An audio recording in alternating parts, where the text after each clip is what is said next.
Сәлеметсіздер ме, құрметті Қазақша Тару YouTube каналының көрермендері, менің көрермендерім. Сіздерге апталық жорамалды ұсынамын, яғни 18 мен 24 қараша айындағы апталық жорамал. Каналға тіркеліңіздер, пікірлеріңізді қалдырыңыздар, жеке сұрақтарыңыз болса, WhatsApp номерге жазсаңыздар болады. Және 2025 жылдың жылдық жорамалын көргісі келетін жандардың барлығы маған WhatsAppқа жазыңыздар. Яғни ол қосылу Telegram каналға салынады, қосылу ақылы. Сол оплатаны жасалғаннан кейін барып сіз өзіңіздің жылдық жорамалыңызды көретін боласыз. Яғни бір каналда барлық 12 жұлдыз белгісі салынатын болады. Бір тіркеліп алғаннан кейін сіз барлық жұлдыз белгісінің жорамалын көре аласыз. Ал енді бастаймыз бізде апталық жорамал, 18 мен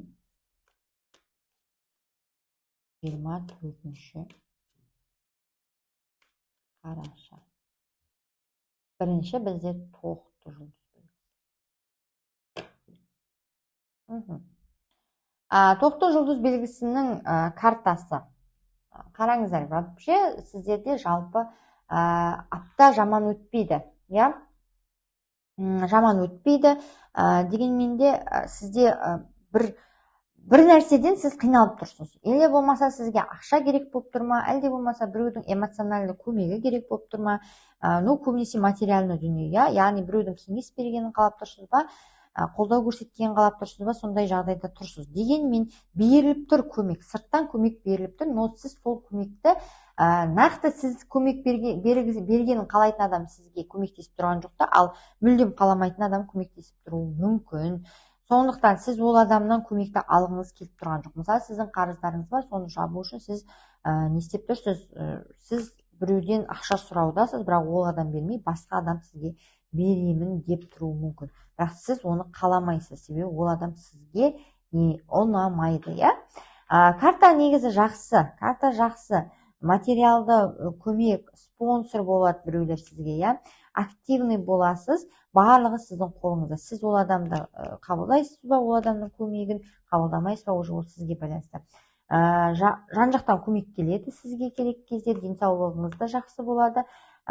Көмектен бас тартпаңыз, себебі сіз онсыз қалаған дүниеңізге қол жеткізе алмай қаласыз. Жалпы аптада денсаулығыңыз да жақсы болады, қарым-қатынасыңыз сәл түсініксіз болады, бірақ белгілі бір деңгейде бір адамдар сіз араларыңызға түсіп, көмегін тиюі мүмкін, яғни тигізуі мүмкін, сіздерді қосып деген сияқты, татуластырып, солай. Келесі біздегі жұлдыз белгі торпақ жұлдыз белгісінің аптасы 18 мен 24. Торпақ жұлдыз белгісіндегі жандар, сіздер бұл аптада ешқандай үлкен шешімдерді қабылдамаңыз, біреулерге сенбеңіз, өтірік, барлығы өтірік. Тек қана аптаның өтіп кеткенін күтіп жату керек. Және біреулер сізге уәде беріп жатса, өтірік, ол уәдесінде тұрмайды. Розовый, сосын өмірді через розовый очки көруге болмайды сізге. Сіз әркімге сене бермеңіз, торпақтар.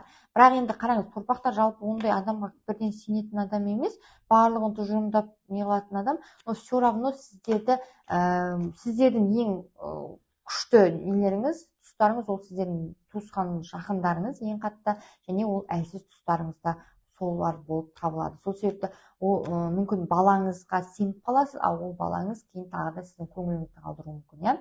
Енді сондай сияқты болуы мүмкін, барлығына қатысты емес, вдруг. Сосын бұл карта бойынша айтатыным, бір жерге, мысалға, жұмысқа шақырады, ол жұмыстың условиясы күшті, но өтірік, шын мәніне барған кезде ол жер өтірік, мүлдем басқа болып шығады. Или бір жұмыстың айлығын беріп, сізге 3-4 адам жұмысын істеткізіп қоятын жерге тұрып қалуыңыз мүмкін. Бұл кезде істейтін нәрселер сізді алдамшы болып көрінеді. Яғни, сенбеңіз ешкімге, танысқан адамыңызға да сенбеңіз, потому что бұл бұл кезде танысатын адамдар сізге өтірікті көп айтатын болады, немесе сондай бір алаяқ адамдар болады. Ешкіммен сөйлесуге болмайды, ешкіммен келісімшартта жасасуға болмайды, алаяқтарға алданып қалу қаупі өте жоғарғы деңгейде. Немесе сосын бір жерден бірдеңе сатып алсаңыз, немесе үй сатып алсаңыз, немесе бір помещение сатып алғыңыз келіп жүрсе, именно осы аптада сол келісімшартты жасаудың қажеті жоқ, болмайды. Және сол келісімшарт бойынша алғыңыз келіп тұрған жерді алуға болмайды әзір. Именно осы апта. Осы апта. Потому что ертең ол жердің бірдеңесі ұнамай қалады, және сіз білмей қалған екенмін деген ойда боласыз. Денсаулық жағдайыңызда сәл сыр беруі мүмкін. Және сізде еще неправильный лечениені білдіреді. Яғни адам көрінген бір жеріңіз ауырып жүріп, бір жерге біреуге көмек көрінетін болсаңыз, ол өтірік, сізге дұрыс емес, мүлдем ауыратын жеріңіз басқа, сізге вообще басқа дәрі жазып беруі мүмкін. Және өз-өзіңізді самолечениемен айналысуға болмайды. Өте қауіпті. Қарым-қатынаста да шамалы сізге біреулер өтірік айтып тұр, или болмаса таныстықтар болса, ол адамға сенуге болмайды. Солай. Келесі біздегі жұлдыз белгі егіздер, егіз жұлдыз белгісіне туған жандар. Егіз жұлдыз белгісінде туған жандар, сіздердің апталарыңыз тұрақты түрде әдемі өтеді. Біреулеріңіз, мысалы, если сіз ана аптадан эмоционально тұрақсыз күйде кіретін болсаңыз, бұл карттың бір жаман жері, сол тұрақсыз күйіңіз сақталады. Сол себепті де әдемі эмоциямен кіру керек бұл аптада сізге. Карта жақсы. Карта жақсы дегенмен де былайша бір аса кейбір адамдарда өзгеріс болмайды. Кәдімгідей тыныш қана түрде өтетін болады. Ешқандай проблема создавать етілмей, ақша қиындықтар болмай, ақша жағынан бәрін саналы түрде сондай керемет өтеді. Апталарыңыз көптен бері сөйлесе алмай жүрген адаммен сөйлесуіңіз мүмкін, келісе алмай жүрген адаммен келісуіңіз мүмкін, қарым-қатынастарыңызды дұрыс емес болып жүрген адаммен қарым-қатынасыңыз жақсы орнатылуы мүмкін. Бір мәселенің ұзақтан бері орнынан өзгермеген мәселенің ортақ шешімін табасыздар, және конфликттің ситуациясынан шығу мүмкіндігі бар. Денсаулығыңыз жақсы болады, если бір жеріңіз ауырып жүрсе, тұрақты болады. Сондай барлығы жақсарады. Бұл аптада жақсы жеңіл өтеді. Шаян жұлдыз белгісінде туған жандар.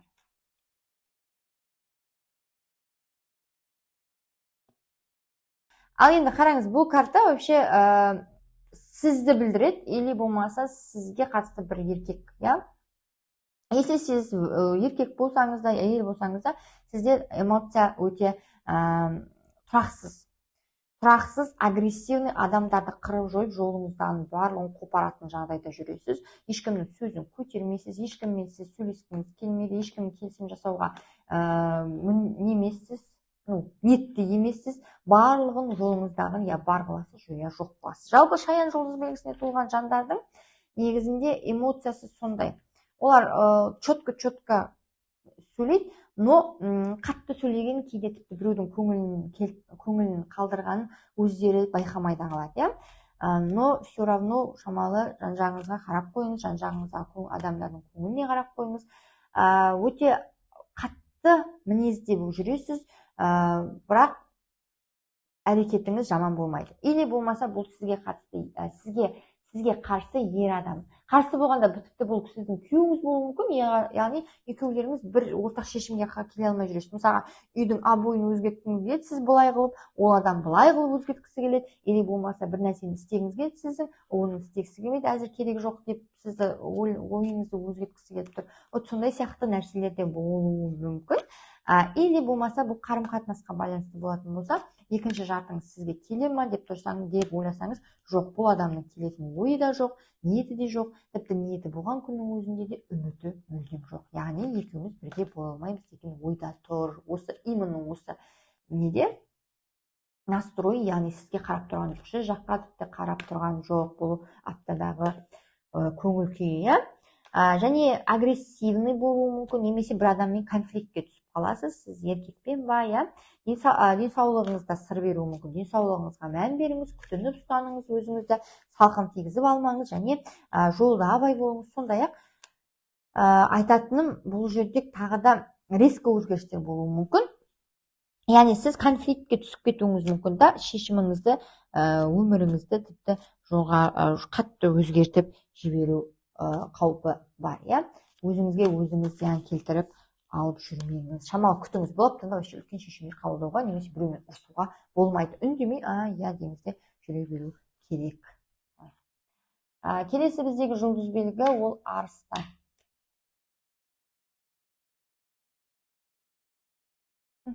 Арыстан жұлдыз белгісіндегі жандардың бұл аптасы ойланудың аптасы, күмәнданудың аптасы болады. Яғни сіз екі ойлы болып тұрсыз, екі таңдаудың ортасында тұрсыз. Екі таңдау дегенде екі нәрсенің арасында таңдау емес, бір нәрсені істейін ба, істемейін ба, алайын ба, алмайын ба, берейін ба бір нәрсеге, біреуге ақшаны, иә, мысалға бермейін ба, немесе мына үйді сатып алайын ба, сатып алмайын ба, немесе мына адамға шанс берейін ба, мүмкіндік берейін ба, бермейін ба деген сияқты ойда жүресіз. Бұл карта бойынша, яғни күмән, бірақ сізге айтады тірлік жасау керек. Яғни сіз ойланып, барлығын сараптап жүргенде уақыт өтіп кетіп, сіз керекті моментте әрекетті жасай алмай өкініп қалуыңыз мүмкін. Сізге жаңалық келетін болса, хабар келетін болса, ұсыныстар түсетін болса, сразу қабылдау керек. Сразу іске кірісу керек. Яғни сіз іске кірісу арқылы ары қарата жұмыс жасап бірден қорықпай қадам жасау арқылы сіз не істейсіз, алдағы өміріңізді жақсартасыз және өзінен өзі жолда табыла бастайды сізге мүмкіндіктер. Сондықтан ойланбаңыз, күмәнданбаңыз, іске көшіңіз. Солай, денсаулық жағдайыңыз жаман болмайды. Егер бір жеріңіз сырқаттанса көрсетіңіз, әрине жақсы ем ала аласыз.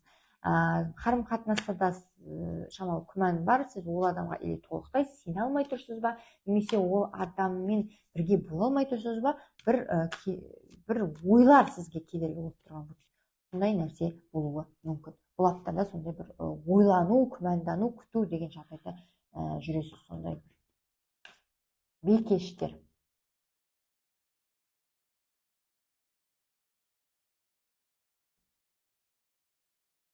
Бикеш жұлдыз белгісіндегі жандар, сіздердің карталарыңыз өте жақсы. Қараңыз, бұл карта вообще сіз любой адаммен бұл аптада келісе алатын боласыз. Кез келген мәселені шеше алатын боласыз. Адамдармен тез байланыса алатын боласыз. Эмоцияңыз күшті болады. Қарым-қатынасыңыз керемет жағдайда болады, өрлейді, дамиды. Сіз бұрын мысалы адаммен тек таныс, дос болып жүрсеңіз, қазір ғашықтар құсап қарым-қатынастарыңыз дамуы мүмкін, иә. Или сіздер просто кездесіп жүрген болсаңыз, сіздер үйленесіздер, иә. Сондай жағдай болуы мүмкін. Жарқын жағдайлар, жарқын дүниелер орын алады.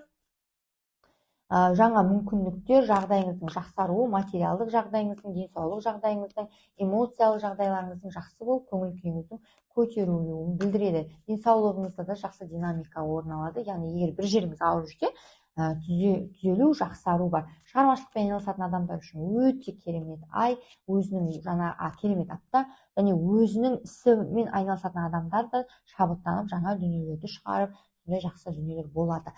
Хабар келуі мүмкін сіздерге, жақсы жаңалықтар, хабарлар келуі мүмкін. Солай. Таразы.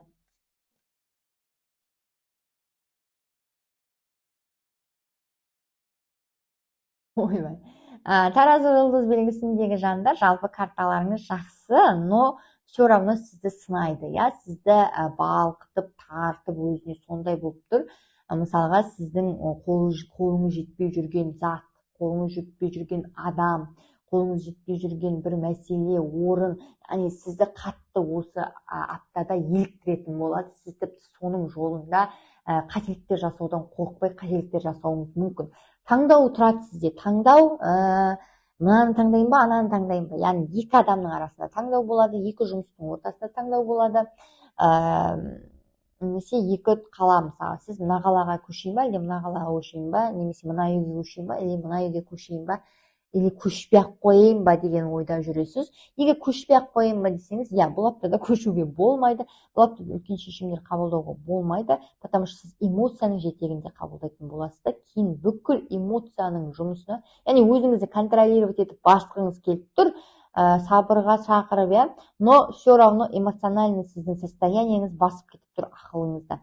сіз бір адаммен кездесуге болмайды, бірақ сонда да ол адаммен кездесесіз, ол адаммен жүруге болмайды, жүресіз, немесе ол адаммен қарым-қатынасты жалғастырғыңыз келіп тұр, иә. Но ол дұрыс емес, потому что если вдруг сіз солай істейтін болсаңыз, кейінгі әрекеттерге, кейінгі сұраныстарға жауап бере алатын болыңыз. Егер жауап бере алмайтын болсаңыз, онда мәселе қиындайды. Және бұл карта денсаулығыңыз жақсы болады, флиртовать етесіз адамдармен, служебный роман болуы мүмкін, әркімнің бәрінде емес, кейбір адамдарда көңіл көтеру өте көп болады, қыдыру қаңғырысы өте көп болады, яғни бір жаққа бара беру ретсіз, иә. Күнде шығып кетуіңіз мүмкін, күнде аптаның мысалы 5-7 күн болса, сіз 4-5 күн қыдырып жүріп, әр жерге барып жүруіңіз мүмкін. Подарка, сыйлықтар алуыңыз мүмкін, иә, біреулерден денсаулығыңыз жаман болмайды. Және жақсы әрекетпен шамалы бір дұрыс емес әрекеттің ортасында таңдауда тұрасыз. Бұл аптада таңдау жасауға асықпаңыз. Келесі біздегі жұлдыз белгі сары шаян жұлдыз белгісіне туылған жандар, сіздердің апталарыңыз қалай өтпек? Сары шаян жұлдыз белгісі.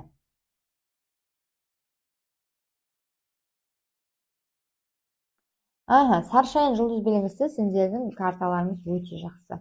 Сіздерде жаңа үміт, жаңа орынға тағайындалу, жаңа мүмкіндіктер, жаңа жұмыс, жаңа өмір, жаңа адамдар, сондай болады. Өте, енді бұл көбінесе бұл енді апталы жорамал ғой, бір-ақ аптаны қамтиды, но все равно сіз алдағы бір мәселеңізді алдағы уақытта шешуге бастауды осы аптадан алуыңыз мүмкін, иә. Жаңа өмірге қадамды осы аптадан алуыңыз мүмкін. Енді бұл карта бойынша не болса да адамның жарықтың көзі ашылуы, мүмкіндіктің көзі ашылуы. Мысалы, сіз көптен бері жұмысқа тұрғыңыз келсе, жұмыстың жолы табылады, жұмыстың жолы шығып қалады. Біреу сізге жұмыс тауып береді, немесе махаббат, біреу сізге сезімін білдіреді, иә. Көптен бері көргіңіз келіп жүрген адамды кездестіресіз, немесе бір сөйлескіңіз келіп жүрген адам өзі жазып сөйлесесіз, немесе келісімге отырасыз біреулермен, иә. Шығармашылықтың аптасы, ғашық болудың аптасы, шабыттанудың аптасы, жаңа дүниелер шығаруға прям мықты шабытыңыз күшті болады, жаңа кәсіп бастауға, өзіңіздің материалдық жағдайыңыз жақсартып алуға мүмкіндік бар, жақсы ұсыныстар жасауға біреуге, иә, немесе сізге ұсыныстар түседі. И плюс жаңағыдай бір өзін-өзі жолыңыз болып кетеді бұл аптада.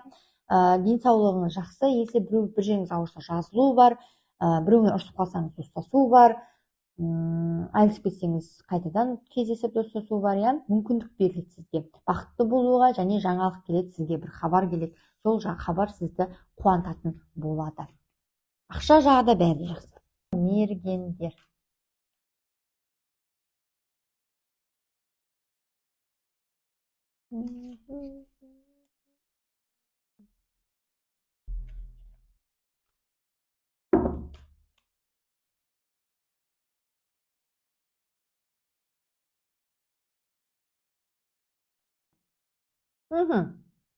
Ну, қараңыз, мерген жұлдыз белгісі вообще сәл қиындау болады, мерген жұлдызында туылғандар.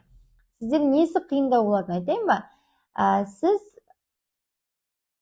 уақытша әрекетсіздік жағдайында боласыз, иә. Шыдамыңыз деген жетпей жатыр. Біреуді бір нәрсені күтіп отырсыз, бір жерден жауап күтіп отырсыз, бір жерден хабар күтіп отырсыз, немесе біреуді күтіп отырсыз, немесе көшуді күтіп отырсыз. Сондай бір нәрсені күту состояниедесіз, бірақ ешқандай да күткіңіз келмейді. Ешқандай да күткіңіз келмейді. Ішіңізден уайым, қозғалыс өте көп, кейбір негізсіз қозғалыстар. Адам мысалы бір нәрсені сыртта күтіп, қайта-қайта былай да былай жүреді. Сондай сияқты состояниеде жүресіз. Бұл аптада жаңағы жатырсыз, бірақ басыңыз, ойыңыз, ішкі жан дүниеңіз барлығы басқа жақта ойланып, сонда не істесем екен, қалай болады екен, жауабы қалай келеді екен деген сияқты ойда, переживанияда жүресіз, иә. Бір нәрсенің жауабын күтіп жүрсіз ба, әлде ақшалардың кешігуі, немесе ақшалар аз түсуі мүмкін. Денсаулығыңызға мән беріңіз, және денсаулығыңызға байланысты да сіз уақытыңызды жаңағы белгілі бір мәселені істей алмай шаруаларыңызды қалуыңыз мүмкін, яғни жоспарыңызды өзгертуіңіз мүмкін, біреудің тарапынан сатқындықты көруіңіз мүмкін, немесе ісіңіз өте жай жүреді, және оған бір асығудың да қажеті жоқ. Сол әрине дұрыс шығар мүмкін да, потому что шамалы бір разнообразияда болу керек шығар. Міне сондай, жалпы жаман емес, карталарымыз жаман емес, но күту керек. Қозғалыссыз карта болуы мүмкін. Келесі біздегі тау ешкі жұлдыз белгісі. Тау ешкіде туылған жандар.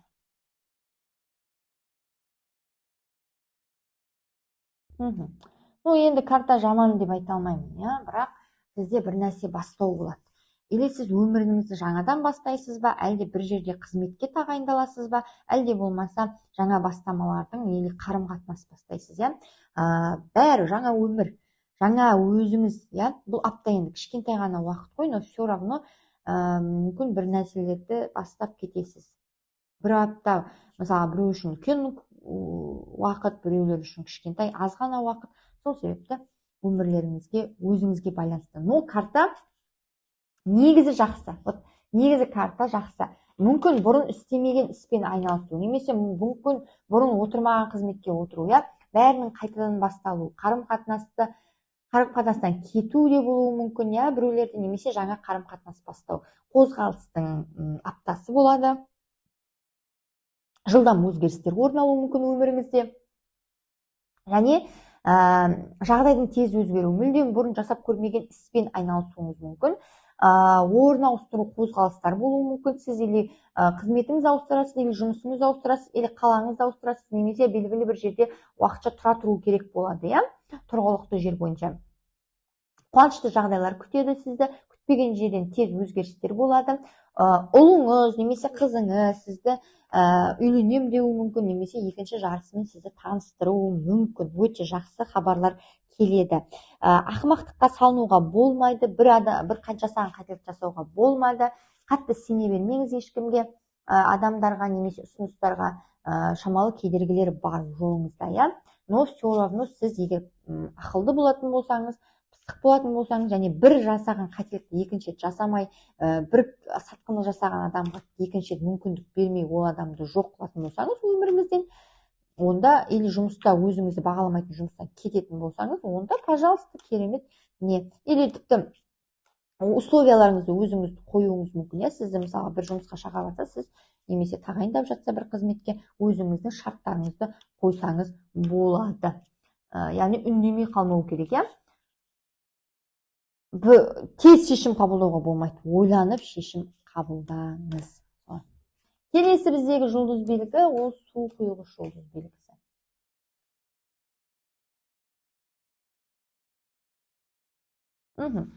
Су құйғыш жұлдыз белгісінің апталары жақсы өтеді, қуанышқа толы болады ма, мүмкін біреулерде, мүмкін адамның белгілі бір деңгейде қызметке тағайындалуы, немесе статусыңыздың өзгеруі, бұрын бойдақ болсаңыз, қазір үйленесіз, сондай жағдайлар орын алады.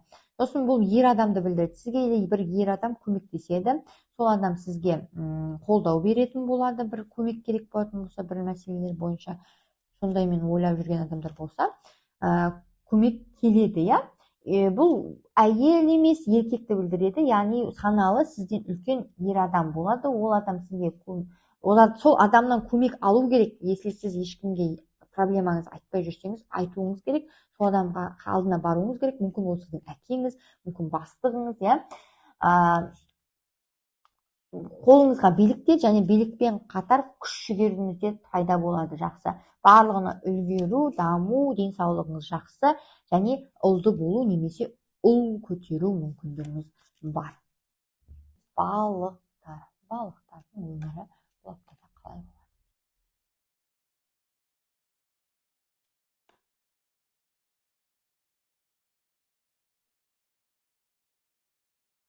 Балықтар, сіздердің соңғы кезде өмірлеріңіз тұрақсыз болып жүр, сосын ойланыңыз, не себепті бұл жағдай солай орын алып жатыр.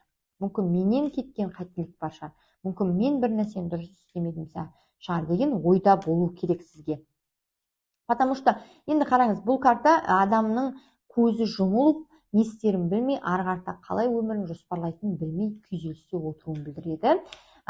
Себебі сіз бір жерде екі вариант бар, сізде екі таңдау бар, екі өмір сүрудің, екі жолы бар, бірақ сол жолдың қайсысын таңдайтыныңызды білмей тұрсыз. Себебі қайсысы болады, соған қарай сіз не істейсіз, өзгеретін боласыз. Мысалға, өміріңізде мысалы екі жұмысқа резюме тастайтын болсаңыз, түйіндемеңізді тастайтын болсаңыз, сізде екі вариант бола берсін, бірақ қайсысы алады, соған тұрасыз. Или ешкім алмаса, сіз ешкімге тұрмайсыз, сондай болады. Біреуі, бірақ біреуінен жауап келеді. Или болмаса екі адам бар, бірақ екі адамның қайсы сізге сәйкес келетінін білмей жүресіз ба?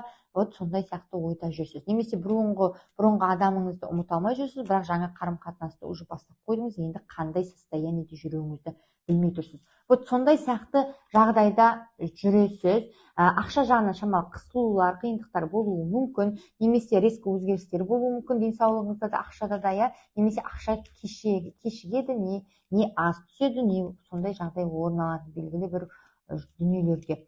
Проблемалар болу, негативті ойлардың көп болу, уайымыңыз өте көп болады, стрессте жүрсіз қатты, замкнутый болып, өзіңізбен өзіңіз басқа адамдардан бөлектеп алшақтанып жүресіз.